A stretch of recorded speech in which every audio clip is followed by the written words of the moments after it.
Welcome to Samba Samba. Enjoy the video. You start by confirming prerequisites. The fingerprint sensor works, and your OS supports app lock features. Once done, make sure screen lock is configured.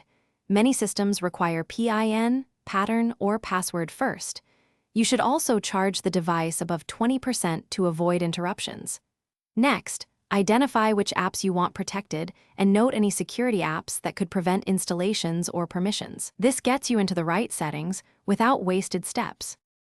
Now you enable fingerprint authentication for locking apps.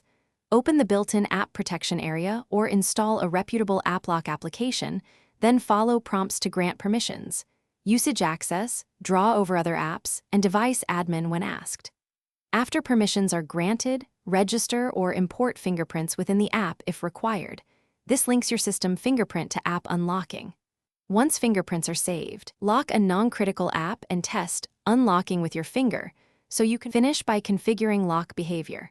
Choose auto lock timing, enable lock on screen off, and set a backup PIN or password. You should test several unlock attempts and verify system biometric settings match the app's configuration to avoid conflicts.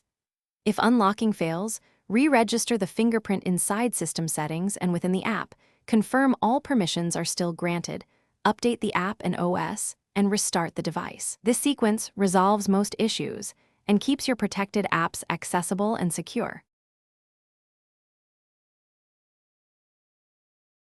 Thanks for watching.